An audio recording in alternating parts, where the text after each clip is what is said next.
پاکستان کے دشمنوں کا احتساب کیا جائے گا جو لوگ اپنے اقتدار کے لیے، اپنی طاقت کے لیے، اپنے عہدوں کے لیے ملک کو داؤ پہ لگا دیتے ہیں، وہ پاکستانی نہیں ہے، چاہے انہوں نے وردی پہنی ہو فیض کی طرح یا واسکٹ اور چپلی پہنی ہو پشوری جو ہے عمران خان کی طرح۔ خدا نخواستہ اگر فیض اور عمران کا جو ہے وہ گٹھ جوڑ قائم رہتا تو پتہ نہیں پاکستان کا کیا حشر ہوتا، ہو سکتا ہے کسی جنگ کی ضرورت ہی نہ پڑتی، اندر سے یہ پاکستان کو برباد کر دیتے۔ پاکستان کے ساتھ انہوں نے دشمنی کی ہے، ان کو انجام تک نہ پہنچایا گیا تو یہ پاکستان کے جو ہے حق میں خیر کے لیے ثابت نہیں۔ کسی نے وردی پہنی ہو یا واسکٹ، سب کا احتساب ہوگا، پاکستان کے دشمنوں سے حساب لیا جائے گا، لٹیروں کے ٹھکانوں کی خبر ہے، کوئی نہیں بچے گا۔ وزیر دفاع خواجہ آصف کا دو ٹوک اعلان۔ نیوز کانفرنس میں کہا بانی کو لانے والے پروجیکٹ انچارج فیض حمید کے خلاف مزید کارروائی ہوگی۔ پروجیکٹ بانی پی ٹی آئی پر اور بھی شخصیات کام کرتی رہیں، فیض حمید اور بانی پی ٹی آئی نے سازش کر کے ملک سے کھلواڑ کیا، مخالفین کو جیل میں ڈالا، دھمکیاں اور قید سب کچھ فیض حمید کے کہنے پر ہوتا تھا۔ بانی کے 4 سالہ دور کو فیض حمید نے ہی تقویت دی۔ لاہور کے پہلے جلسے کی مینجمنٹ نادیدہ ہاتھوں نے کی تھی، نواز شریف کو من گھڑت طریقے سے برطرف کیا گیا، فیض حمید کو اپیل کا حق ہے، نواز شریف کو نہیں ملا تھا۔ بانی کے لان میں بیٹھ کر ملک کے مستقبل سے متعلق فیصلے ہوتے رہے۔ ابھینندن کی گرفتاری پر فیض اور بانی کی کانپیں ٹانگ رہی تھی۔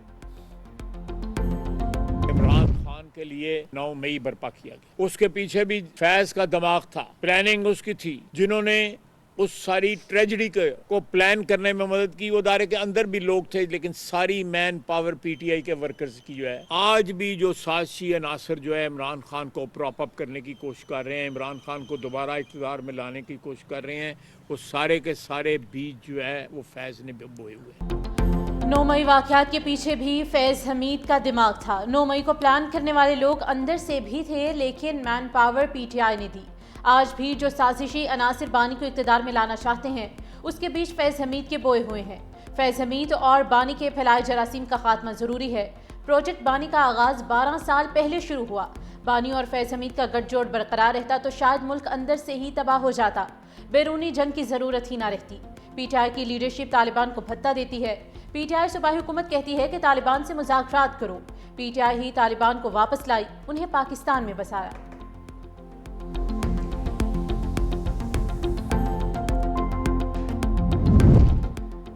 پاکستان آرمی داخلی اور خارجی چیلنجز، ہائبرڈ خطرات اور انتہا پسند نظریات سے نمٹنے کے لیے مکمل تیار ہے۔ Chief of defence forces field marshal Syed Asim Munir کا گوجرانوالہ اور سیالکوٹ گیریزن کا دورہ، آپریشنل تیاری اور جنگی استعداد بڑھانے کے اقدامات کا جائزہ لیا، فیلڈ ٹریننگ ایکسرسائز اور جدید سیمولیٹر سہولت کا مشاہدہ کیا، اعلیٰ پیشہ ورانہ معیار کی تعریف، جدید جنگ میں ٹیکنالوجی، تیز فیصلہ سازی، صورتحال سے آگاہی کی اہمیت پر زور دیا۔ فیلڈ مارشل نے افسروں اور جوانوں کے بلند حوصلے اور قومی سلامتی کے لیے غیر متزلزل عزم کو سراہا۔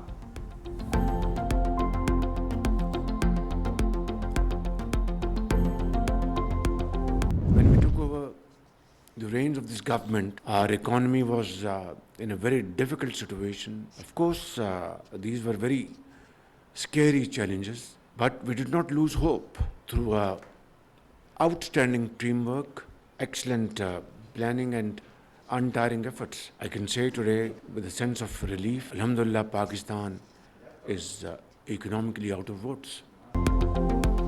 شبانہ روز محنت سے معیشت کو بحران سے نکال لیا، حکومت نے ثابت قدمی سے چیلنجز کا مقابلہ کیا۔ وزیر اعظم شہباز شریف کا اسلام آباد میں تقریب سے خطاب، کہا اقتدار میں آئے تو مشکلات تھیں، حکومت نے امید کا دامن نہیں چھوڑا، کئی دہائیوں سے عوام اور کاروباری حضرات اصلاحات کا مطالبہ کر رہے تھے، ہمارے معاشی اشاریہ بہتر ہو چکے ہیں، معیشت کی پائیدار ترقی کے لیے غیر ملکی سرمایہ کاروں کو راغب کرنا ہے۔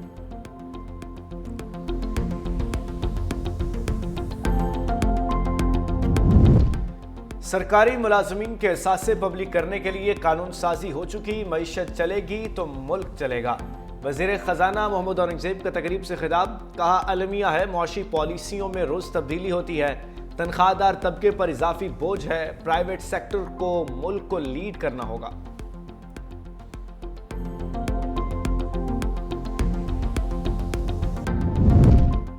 Peshawar federal constabulary headquarter پر خودکش حملہ کرنے والے دہشت گرد نیٹ ورک کی نشاندہی ہو گئی۔ تفتیشی حکام کے مطابق خودکش حملہ آوروں کا تعلق العدم دہشت گرد تنظیم سے ہے۔ خودکش حملہ آوروں نے پشاور میں چند دن تک قیام کیا۔ اس حوالے سے تفتیشی حکام کا کہنا ہے کہ حملہ آوروں نے قیام کے دوران شہر کے راستوں سے واقفیت حاصل کی۔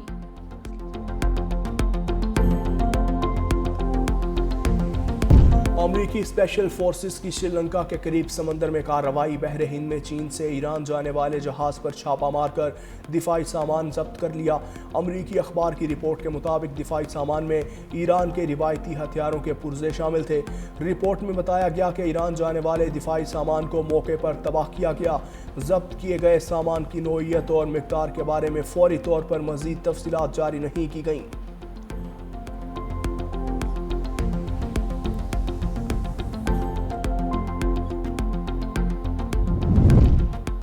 مقبوضہ جموں و کشمیر میں بھارتی ظلم اور بربریت کا تسلسل۔ مودی سرکار کے زیر سایہ قابض بھارتی ایجنسیوں نے ایک اور کشمیری نوجوان کو اغوا کے بعد بہیمانہ تشدد سے قتل کر دیا۔ خالد شریف بٹ کی مسخ شدہ لاش وجے پور سے مل گئی۔ سوگوار خاندان کا شدید احتجاج، حریت رہنماؤں کی بھی شدید مذمت۔ قابض فورسز کی غنڈہ گردی عروج پر جا پہنچی۔ کشمیری رہنماؤں کا کہنا ہے ظلم و ستم کشمیریوں کی حق خود ارادیت کی تحریک کو کمزور نہیں کر سکتا۔ ٹرمپ نے ایک بار پھر تھائی لینڈ اور کمبوڈیا کے درمیان جنگ رکوا دی۔ دونوں ممالک کے سربراہان سے گفتگو کے بعد ٹرمپ نے کہا تھائی لینڈ اور کمبوڈیا تمام جھڑپیں روکنے پر متفق ہو گئے۔ تھائی وزیر اعظم کا کہنا ہے کہ صدر ٹرمپ سے کہا ہے کہ کمبوڈیا کو دشمنی روکنے کا کہیں۔ کمبوڈیا کے ساتھ ابھی تک کوئی جنگ بندی نہیں ہوئی۔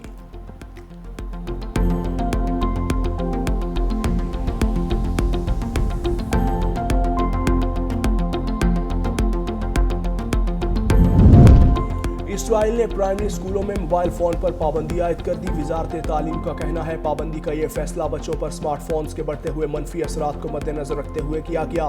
پابندی سے متعلق کلاس روم میں آگاہی پروگرام اور والدین کے ساتھ مکالمے کا انعقاد بھی کیا جائے گا۔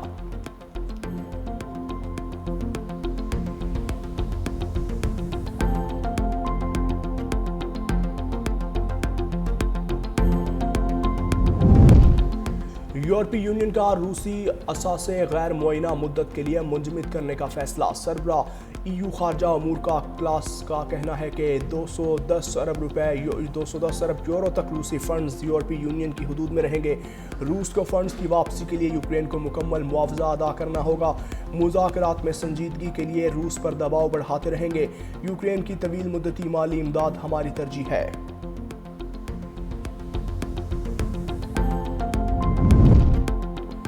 امریکی ریاست واشنگٹن ڈی سی کے شہر سنوہومش میں سیلاب نے تباہی مچا دی۔ سڑکوں پر کئی فٹ پانی کھڑا۔